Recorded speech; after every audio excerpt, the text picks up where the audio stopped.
একাদশ শ্রেণীর পদার্থবিজ্ঞান। আমি আজকে যে বিষয়টি নিয়ে আলোচনা করব, যে অধ্যায় নিয়ে আলোচনা করব, নিউটনের গতিসূত্র। নিউটনের মোট তিনখানা গতিসূত্র আছে। প্রথম গতিসূত্র, দ্বিতীয় এবং তৃতীয়। প্রথম গতিসূত্রে কি বলা হলো? কোনো কণা বা কণা সমষ্টির ওপর বাহ্যিক বল যদি অনুপস্থিত থাকে সেক্ষেত্রে কি ঘটবে সেই সম্পর্কে নিউটনের প্রথম গতিসূত্রে বলা হলো। বাহ্যিক বলের অনুপস্থিতিতে স্থির বস্তু চিরকাল স্থির অবস্থায় থাকে, গতিশীল বস্তু চিরকাল সমবেগে গতিশীল অবস্থায় থাকবে। সরল রেখায় কি পথে সে গতিশীল অবস্থায় থাকবে? সরল রৈখিক পথে। অর্থাৎ বাহ্যিক বলের অনুপস্থিতিতে কোনো ত্বরণ সৃষ্টি হবে না। যে স্থির অবস্থায় ছিল সে স্থির অবস্থাতেই থাকবে, যে গতিশীল অবস্থায় ছিল সে সমবেগে সরল রেখায় গতিশীল অবস্থায় থাকবে। নিউটনের এই প্রথম গতিসূত্র থেকে আমরা দুটো বিষয় সম্পর্কে জানতে পারি। একটি হলো পদার্থের একটি বিশেষ ধর্ম, যাকে আমরা বলছি জাড্য ধর্ম, এবং আরেকটি হলো একটি প্রাকৃতিক রাশি যার নাম বল, সেই বলের সংজ্ঞা। জাড্য ধর্ম বলতে কি বোঝায়? এই যে স্থির বস্তুর বা চিরকাল স্থির অবস্থায় থাকার প্রবণতা, গতিশীল বস্তুর চিরকাল সমবেগে গতিশীল অবস্থায় থাকার যে প্রবণতা বাহ্যিক বলের অনুপস্থিতিতে, তাকেই আমরা বলছি জাড্য। স্থির বস্তুর স্থির অবস্থায় থাকার যে প্রবণতা, তাকে আমরা বলছি স্থিতিজাড্য। গতিশীল বস্তুর চিরকাল সমবেগে গতিশীল অবস্থায় থাকার যে প্রবণতা, তাকে আমরা বলছি গতিজাড্য। এর উদাহরণ আমরা বহু উদাহরণ পেয়েছিলাম, পেতে পারি। কোনো একটি গাড়ি হঠাৎ চলতে শুরু করলো, যাত্রীরা পেছনের দিকে ঝুঁকে পড়ে স্থিতিজাড্যের কারণে। স্থির গাড়ি, তার যাত্রীরা ছিল স্থিতিজাড্যে, হঠাৎ গাড়িটি চলতে শুরু করলো, স্থিতিজাড্যের কারণে যাত্রীরা পেছনের দিকে ঝুঁকে যাবে। চলন্ত গাড়ি হঠাৎ ব্রেক কষলো, যাত্রীরা সামনের দিকে ঝুঁকে পড়ে গতিজাড্যের কারণে। এখানে গাড়ি যখন চলছিল, আরোহী তারা গতিজাড্যে ছিল, হঠাৎ করে গাড়িটি দাঁড়িয়ে গেল, যাত্রীরা গতিজাড্যের কারণে সামনের দিকে ঝুঁকে পড়ে।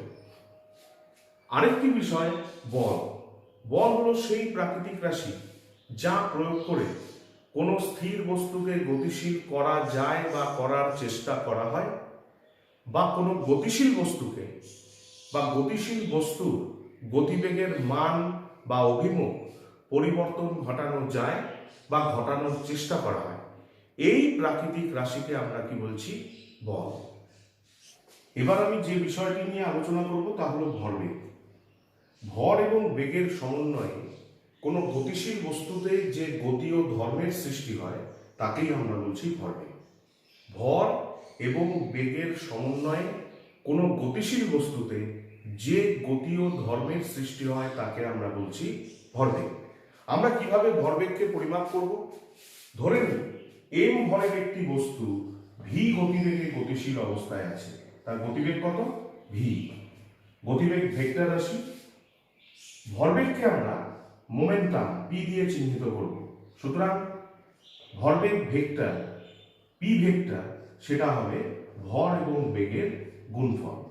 ভর এবং বেগের গুণফল। ভরবেগের মাত্রা কি হবে? পি এর মাত্রা এম এবং ভি এর মাত্রার সাথে গুণফলের সাথে সমান হবে। ভরের মাত্রা ক্যাপিটাল এম, ভি এর মাত্রা এল টি টু দি পাওয়ার -1 গতিবেগ।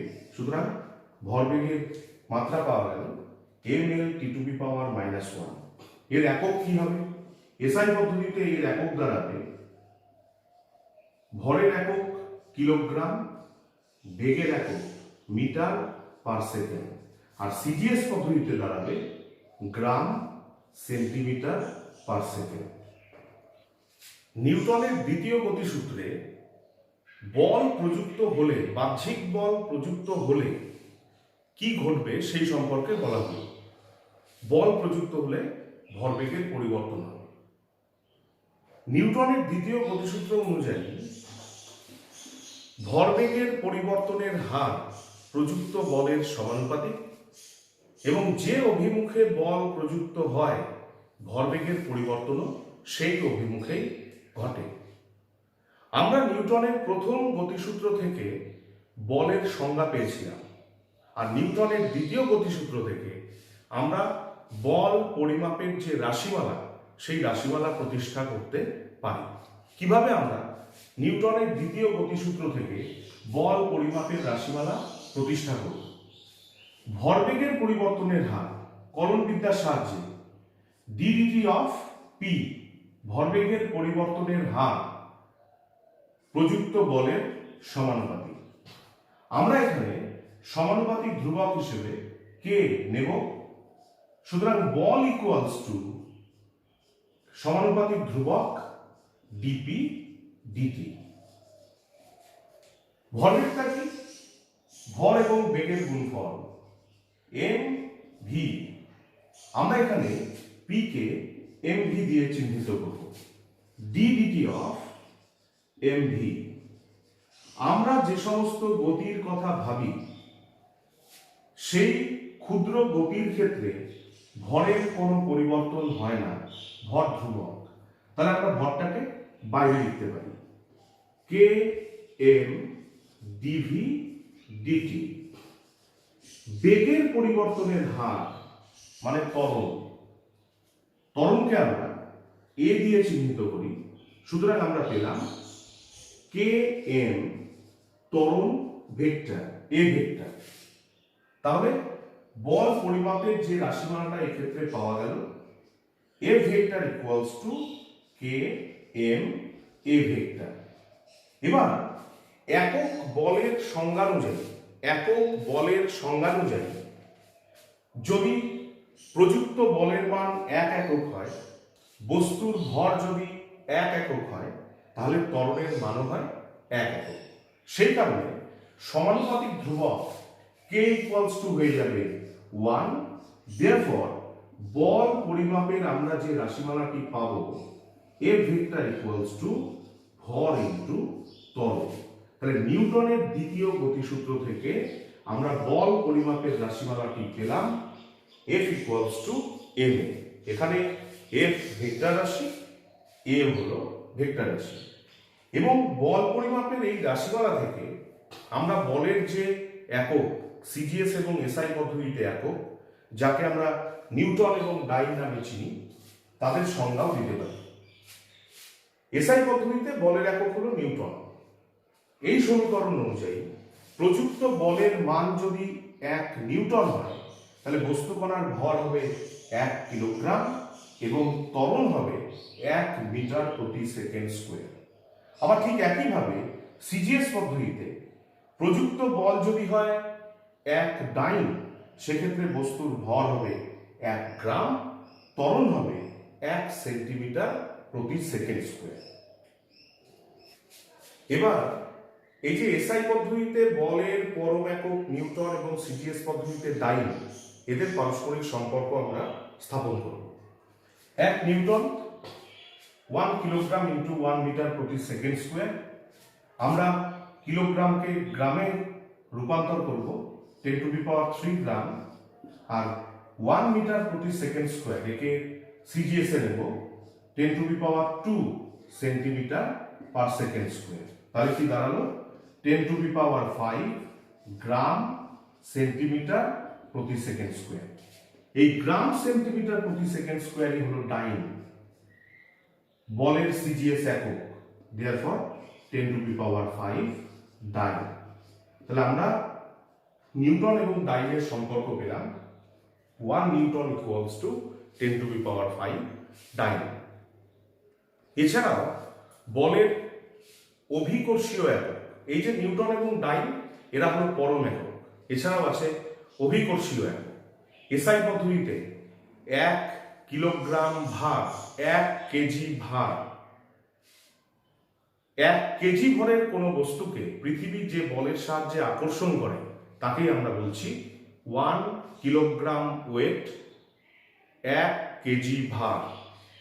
আমরা যদি এই কেজি ভারকে নিউটনে পরম এককে রূপান্তর করতে চাই, তাহলে অভিকর্ষজ ত্বরণ দিয়ে গুণ করতে হবে। Therefore 1 kilogram weight equals to হবে 9.8 নিউটন।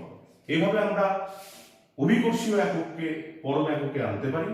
সিজিএস পদ্ধতিতে অভিকর্ষীয় একক 1 গ্রাম ভার 1 গ্রাম ওয়েট।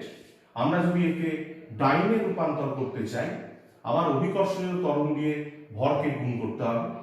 ভরের মান এখানে 1 একক, তাহলে আমরা পাচ্ছি 980 ডাইন। এই হলো অভিকর্ষীয় একক এবং পরম একক তাদের পারস্পরিক সম্পর্ক। এখন আলোচনা করব এই উক্তি ভরী বস্তুর জাড্যের পরিমাণ এর ব্যাখ্যা।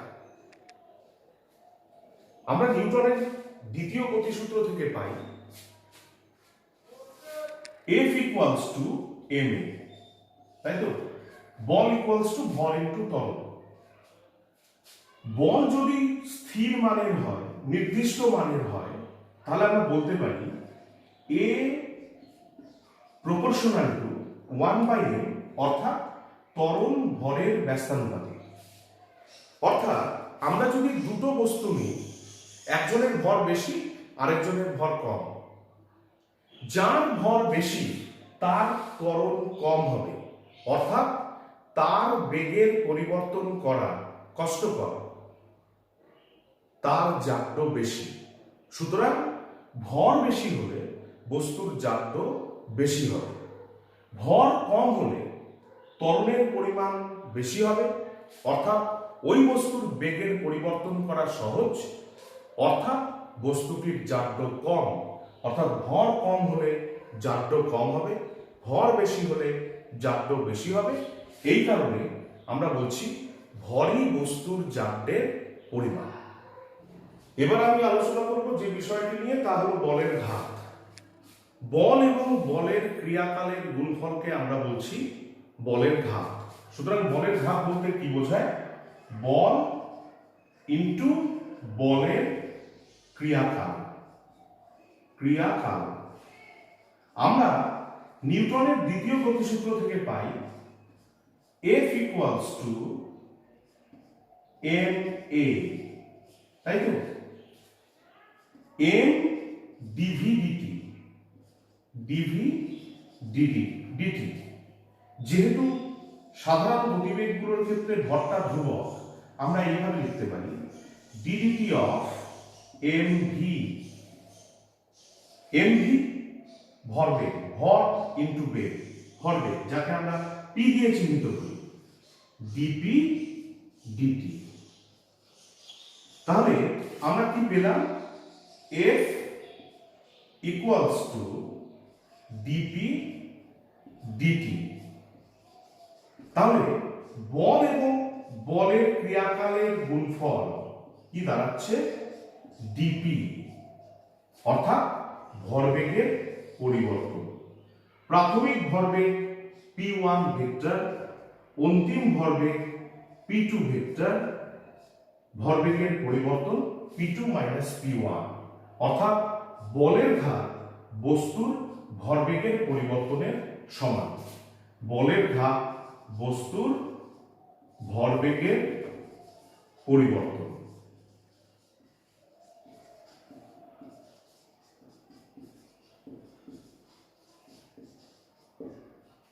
এর একক কি হবে? বল এবং বলের ক্রিয়াকালের গুণফল, নিউটন সেকেন্ড, ডাইন সেকেন্ড। এর মাত্রা কি হবে? বলের মাত্রাকে সময়ের মাত্রা দিয়ে গুণ করতে হবে। বলের মাত্রা আমরা জানি m/(L)(T⁻²), তাকে সময়ের মাত্রা দিয়ে গুণ করব, তাহলে কি পাবো? m/(L)(T⁻²)-1, অর্থাৎ বলের ঘাতের মাত্রা ভরবেগের মাত্রার সমান। তাই আমরা ভরবেগের একক কেজি মিটার পার সেকেন্ড অথবা গ্রাম সেন্টিমিটার পার সেকেন্ড সেটাকে বলের ঘাতের একক হিসেবেও ব্যবহার করতে পারি। ঘাত বল। ঘাত বল বলতে কি বোঝায়? বৃহৎ মানের ক্ষণস্থায়ী বলকেই আমরা বলছি ঘাত বল। বৃহৎ মানের ক্ষণস্থায়ী বল, ফুটবলকে লাথি মারা, পেরেক হাতুড়ি দিয়ে ঠোকা, এখানে বৃহৎ মানের বল প্রযুক্ত হচ্ছে, অথচ বলের ক্রিয়াকালটা খুবই কম। এই ধরনের বলকে আমরা বলছি ঘাত বল, ইম্পালসিভ ফোর্স। যেহেতু এটি একটি বল, সুতরাং এর একক সিজিএস এবং এসআই পদ্ধতিতে বলের যা একক টাইম এবং নিউটন তাদের সাথেই সমান হবে। আরেকটি খুব গুরুত্বপূর্ণ বিষয়, বলের ঘাত এবং ঘাত বলের পার্থক্য। বলের ঘাত কি? বল এবং বলের ক্রিয়াকালের গুণফল। আর ঘাত বল বৃহৎ মানের ক্ষণস্থায়ী বল। বলের ঘাতের একক কি হবে? নিউটন সেকেন্ড, ডাইন সেকেন্ড। ঘাত বলের একক নিউটন ডাইন। বলের ঘাতের মাত্রা আমরা নির্ণয় করেছি mL(T⁻⁻1), আর ঘাত বল যেহেতু একটি বল, সুতরাং বলের যা মাত্রা ঘাত বলের মাত্রাও তাই হবে। এছাড়াও বলের ঘাতের ফলে ভরবেগের পরিবর্তন ঘটে। কি ঘটে? বস্তুর ভরবেগের পরিবর্তন ঘটে। আর ঘাত বলের প্রভাবে বৃহৎ মানের ত্বরণ সৃষ্টি হয়। কি সৃষ্টি হয়? বৃহৎ মানের ত্বরণ সৃষ্টি হয়। এইভাবে আমরা বলের ঘাত এবং ঘাত বলের পার্থক্য করতে পারি। নিউটনের তৃতীয় গতিসূত্র। প্রত্যেক ক্রিয়ার সমান এবং বিপরীতমুখী প্রতিক্রিয়া বল আছে। তাহলে আমরা একটা বস্তুকে বাহ্যিক বল প্রয়োগ করলাম, সেই বস্তুটির একটা সরণ হলো। তাহলে এখানে কি ক্রিয়া প্রতিক্রিয়া সমান এবং বিপরীতমুখী হলো না? সব ক্ষেত্রেই ক্রিয়া এবং প্রতিক্রিয়া সমান এবং বিপরীতমুখী, কিন্তু সাম্য প্রতিষ্ঠিত হবে কি হবে না তা নির্ভর করছে ক্রিয়া প্রতিক্রিয়া কার উপরে ক্রিয়াশীল হচ্ছে। যদি ক্রিয়া এবং প্রতিক্রিয়া বল একই সংস্থার অভ্যন্তরে সৃষ্টি হয়, সেক্ষেত্রে সাম্য প্রতিষ্ঠিত হবে। আর যদি ক্রিয়া এবং প্রতিক্রিয়া বল দুটো ভিন্ন ভিন্ন বস্তুর উপর ক্রিয়াশীল হয়, সেক্ষেত্রে সাম্য প্রতিষ্ঠিত হতেও পারে, আবার নাও পারে। আমি যখন রাস্তায় দাঁড়িয়ে রিক্সাকে ঠেলছি, আমার দ্বারা ক্রিয়া বল রিক্সার উপরে, রিক্সার দ্বারা প্রতিক্রিয়া বল আমার উপরে, আমরা দুজন আলাদা সংস্থা, এক্ষেত্রে সাম্য প্রতিষ্ঠিত হবে না, হতেও পারে, নাও পারে, রিক্সাটি চলতে পারে। কিন্তু রিক্সার মধ্যে বসে যদি আমি রিক্সাটিকে ঠেলি, সেক্ষেত্রে কিন্তু ক্রিয়া প্রতিক্রিয়া একই সংস্থার ভেতরে তৈরি হবে বলে সাম্য প্রতিষ্ঠিত হবে। এক্ষেত্রে কোনো গতির সৃষ্টি হবে না।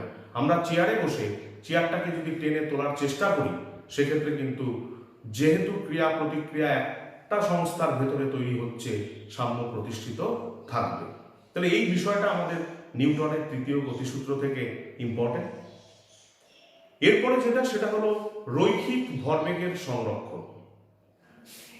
রৈখিক ভরবেগের সংরক্ষণ সূত্র। বাহ্যিক বলের অনুপস্থিতিতে কোনো কণা বা কণার সমষ্টি তাদের মধ্যে যদি আন্তঃক্রিয়া ঘটেও, তাও মোট ভরবেগ সংরক্ষিত থাকে। অর্থাৎ বাহ্যিক বল যদি না থাকে, তাহলে ভরবেগ সংরক্ষিত থাকবে। আমরা নিউটনের দ্বিতীয় গতিসূত্র থেকে পাই বল ইকুয়ালস টু ভরবেগের পরিবর্তনের হার ডিডিটি অফ পি। পিটা কি এখানে? ভরবেগ। যদি বাহ্যিক বল শূন্য হয়, বাহ্যিক বল যদি অনুপস্থিত থাকে, তাহলে ডিডিটি অফ পি শূন্য। এখান থেকেই আমরা বলতে পারি বস্তুকণার ভরবেগ সংরক্ষিত থাকবে, বস্তুকণার ভরবেগ ধ্রুবক হবে। এবার আমি নিউটনের তৃতীয় গতিসূত্র থেকে আমরা রৈখিক ভরবেগের সংরক্ষণ সূত্র তাকে প্রতিষ্ঠা করব। কিভাবে? যে আমরা দুটো বস্তু ধরে নিলাম m1 এবং m2, যাদের ভর, তাদের মধ্যে সংঘর্ষ হলো। প্রথম বস্তু দ্বারা দ্বিতীয় বস্তুর উপর প্রযুক্ত বল F12, দ্বিতীয় বস্তু দ্বারা প্রথম বস্তুর উপর ক্রিয়াশীল বল F21, এবং এর ফলে প্রথম বস্তুটির গতিবেগ u1 থেকে পরিবর্তিত হয়ে হলো v1, দ্বিতীয় বস্তুর গতিবেগ u2 থেকে পরিবর্তিত হয়ে গেল v2 তে। নিউটনের তৃতীয় গতিসূত্র অনুযায়ী এই বল দুটো পরস্পর সমান এবং বিপরীতমুখী হবে। F12 equals to minus F21. F12 প্রথম বস্তু দ্বারা দ্বিতীয় বস্তুর উপর ক্রিয়াশীল বল, তার মানে দ্বিতীয় বস্তুর ভর দ্বিতীয় বস্তুর ত্বরণ। F21 দ্বিতীয় বস্তু দ্বারা প্রথম বস্তুর উপর ক্রিয়ারত বল, সুতরাং প্রথম বস্তুর ভর প্রথম বস্তুর ত্বরণ। আমরা দ্বিতীয় বস্তুর ত্বরণ বেগের পরিবর্তনের হার v2 minus u2 by T, আর প্রথম বস্তুর ত্বরণ প্রথম বস্তুর বেগের পরিবর্তনের হার v1 minus u1 by T. যদি এই পরিবর্তনটা ঘটে টি সময়, টি গুলো ক্যান্সেল করে যাবে, আমরা গুণ করে দিই m2 v2 minus m2 u2 equals to minus m1 v1 plus m1 u1। U গুলোকে একদিকে নেব, ভি গুলোকে আরেকদিকে, ভিটাকে এদিকে নিয়ে আসি, m1 v1 plus m2 v2, এদিকে m2 v2 ছিল, এটাকে ওইদিকে নিয়ে যাব, শুরুতে লিখি m1 u1, m2 u2 কে ওই পাশে নিয়ে গেলে m2 u2, m1 u1 plus m2 u2 দুটো বস্তুর প্রাথমিক ভরবেগের সমষ্টি, মোট প্রাথমিক ভরবেগ। m1 v1 plus m2 v2 দুজনের অন্তিম ভরবেগের সমষ্টি, মোট অন্তিম ভরবেগ। সুতরাং আমরা নিউটনের তৃতীয় গতিসূত্র থেকে শুরু করে রৈখিক ভরবেগের সংরক্ষণ সূত্র পেলাম। এর ঠিক উল্টোটাও করা যেতে পারে। রৈখিক ভরবেগের সংরক্ষণ সূত্র থেকে নিউটনের তৃতীয় গতিসূত্র আমরা প্রমাণ করতে পারি। একদম এই রৈখিক ভরবেগের সংরক্ষণ সূত্রের যে লাইনটা এখানে সবার শেষে, সেটা তখন সবার উপরে হবে। জাস্ট রিভার্স, এর ঠিক উল্টো ভাবে যেতে হবে, তাহলেই তোমরা নিউটনের তৃতীয় গতিসূত্রে পৌঁছতে পারবে। সুতরাং রৈখিক ভরবেগের সংরক্ষণ সূত্র যেমন আমরা নিউটনের তৃতীয় গতিসূত্র থেকে প্রমাণ করতে পারি, ঠিক একইভাবে নিউটনের তৃতীয় গতিসূত্র রৈখিক ভরবেগের সংরক্ষণ সূত্র থেকেও প্রমাণ করা যায়। আমরা যখন কোনো তলের উপর দাঁড়িয়ে থাকি, আমাদের ওজনটা সেই তলের উপর ক্রিয়াশীল হয় এবং তার বিপরীতে থাকে প্রতিক্রিয়া। এই প্রতিক্রিয়া বলের মান আমাদের ওজনের সমান হয় এবং আমরা আমাদের স্বাভাবিক ওজন সেটা অনুভব করি। কোনো কারণে সেই প্রতিক্রিয়া বলের মান যদি বেড়ে যায়, আমরা নিজেকে ভারী মনে করব। কোনো কারণে যদি সেই প্রতিক্রিয়া বলের মান কমে যায়, আমরা নিজেকে হালকা মনে করব। কোনো কারণে প্রতিক্রিয়া বলের মান যদি শূন্য হয়, আমরা নিজেদের ওজনহীন মনে করব। এই ধরনের ঘটনা কোথায় ঘটে? লিফটের ক্ষেত্রে। একজন মানুষ লিফটে করে উপরে যাচ্ছে, নিচে নামছে, এক্ষেত্রে প্রতিক্রিয়া বলের মান বিভিন্ন ক্ষেত্রে বিভিন্ন রকমের হয়। কখনো সেটা বস্তুর ওজনের সমান, ব্যক্তির ওজনের সমান, কখনো সেটা ব্যক্তির ওজনের থেকে বেশি, কখনো সেটা ব্যক্তির ওজনের থেকে কম, আবার কখনো সেটা শূন্য। ধরে নাও একটি লিফট এ ত্বরণ সহ উপরের দিকে উঠছে। ব্যক্তির উপরে সেই সময় দুটো বল কাজ করে, একটা প্রতিক্রিয়া, আরেকটি হলো লিফটের দ্বারা প্রতিক্রিয়া, আরেকটি হলো ব্যক্তির ওজন। এক্ষেত্রে বস্তুটি, লিফটটি, ব্যক্তি ওপরের দিকে যেহেতু উঠছে, সুতরাং প্রতিক্রিয়া বলের মান তার ওজনের থেকে বেশি হবে। তাহলে লব্ধ ঊর্ধ্বমুখী বল প্রতিক্রিয়া বল মাইনাস ওজন, সেটাই ওই ব্যক্তিকে এ ত্বরণ দেবে। লব্ধ ঊর্ধ্বমুখী বল ইকুয়ালস টু ব্যক্তির ভর ইন্টু ত্বরণ। এখান থেকে প্রতিক্রিয়া বল হিসেবে আমরা পাবো mg প্লাস ma, অর্থাৎ প্রতিক্রিয়া বলের মান ব্যক্তির ওজনের তুলনায় বেশি, এই কারণে ব্যক্তি নিজেকে ভারী মনে করবে।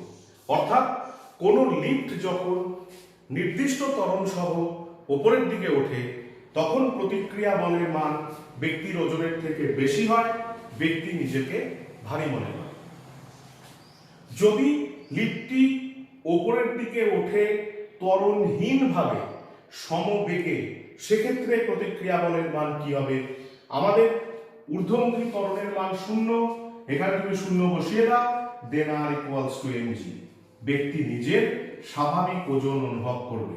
অর্থাৎ যখন কোনো লিফট সমবেগে উপরের দিকে ওঠে তখন প্রতিক্রিয়া বলের মান ব্যক্তির ওজনের সমান, ব্যক্তি নিজের স্বাভাবিক ওজন অনুভব করবে। লিফটটি এখানে নিচের দিকে নামছে, তার ত্বরণ কত a, যা অভিকর্ষীয় ত্বরণের চেয়ে কম। যেহেতু নিচের দিকে নামছে সুতরাং mgর মান তার প্রতিক্রিয়া বলের তুলনায় বেশি হবে।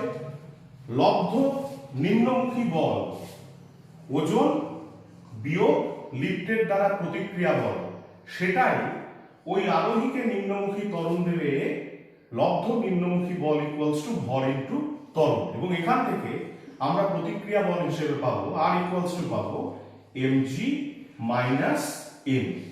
অর্থাৎ প্রতিক্রিয়া বলের মান ব্যক্তির ওজনের থেকে কম, ব্যক্তি নিজেকে হালকা মনে করবে। অর্থাৎ যখন কোনো লিফট নির্দিষ্ট ত্বরণ সহ নিচের দিকে নামে তখন ব্যক্তি নিজেকে হালকা মনে করে, তার কারণ তার উপরে ক্রিয়াশীল প্রতিক্রিয়া বলের মান তার ওজন অপেক্ষা কম। লিফটটি নিচের দিকে নামছে, তার ত্বরণের মান কত? 0, সমবেগে, সেক্ষেত্রে ত্বরণটাকে আমরা 0 করে দেব। সুতরাং প্রতিক্রিয়া বলের মান mgর সাথে সমান হবে, ব্যক্তি নিজের স্বাভাবিক ওজন অনুভব করবে। সুতরাং আমরা দেখলাম কোন লিফট যখন সমবেগে ওঠে বা সমবেগে নামে তখন প্রতিক্রিয়া বলের মান ব্যক্তির ওজনের সমান হয়, সুতরাং ব্যক্তি নিজের স্বাভাবিক ওজন অনুভব করে। এবার অবাধে পতনশীল লিফট, যেক্ষেত্রে নিম্নমুখী ত্বরণের মান অভিকর্ষীয় ত্বরণের সমান, আমরা এই সমীকরণে এর পরিবর্তে যদি জি লিখি, এটাকে যদি জি দিয়ে রিপ্লেস করি, সেক্ষেত্রে প্রতিক্রিয়া বলের মান হবে 0। অর্থাৎ ব্যক্তির উপরে কোনো প্রতিক্রিয়া বল কাজ করবে না, ব্যক্তি নিজেকে ওজনহীন মনে করবে। অবাধে পতনশীল লিফটের আরোহী নিজেকে ওজনহীন মনে করবে। তাহলে লিফটের গতির ক্ষেত্রে এই বিষয়গুলো আমরা পাবো। একটি লিফট নির্দিষ্ট ত্বরণে উঠছে, নির্দিষ্ট ত্বরণ নিয়ে নামছে, সমবেগে উঠছে, সমবেগে নামছে। এক্ষেত্রে যখন আমরা গাণিতিক সমস্যার সমাধান করতে যাব, আমরা দেখব লিফটের বাক্সর ভেতরে একটি ওজন যন্ত্র আছে বা স্প্রিং তুলা ঝোলানো আছে, তার সাথে ব্যক্তিযুক্ত স্প্রিং তুলার পাট কি হবে? আমরা প্রত্যেক ক্ষেত্রে প্রতিক্রিয়া বলটাই পাবো স্প্রিং তুলার পাট। আমরা উত্তরে দেখব সেগুলো কিলোগ্রাম ভারে বা গ্রাম ভারে প্রকাশ করা থাকে। আমরা ক্যালকুলেশনের পরে সেটাকে নিউটন অথবা ডাইনে পাবো, তাকে জি এর মান দিয়ে ভাগ করে আমরা কিলোগ্রাম ওয়েট বা গ্রাম ওয়েটে উত্তরগুলোকে আমরা প্রকাশ করব। নিউটনের গতিসূত্রের এই মূল বিষয়গুলো আমি এই ভিডিওতে আলোচনা করলাম। এর পরবর্তী ভিডিওতে বিভিন্ন গাণিতিক সমস্যা সমাধানের জন্য আমরা যেভাবে সমীকরণ তৈরি করে, গতির সমীকরণ তৈরি করে তার সমাধান করতে পারি, এই সম্পর্কে আলোচনা করব। তাহলে তোমরা নিশ্চয়ই আমার পরের ভিডিওটিও দেখবে। নিউটনের তৃতীয় গতিসূত্রের বিভিন্ন গাণিতিক সমস্যা সমাধানের বিভিন্ন সূত্র, তা নিয়ে আমার এর পরের ভিডিওতে আলোচনা থাকবে।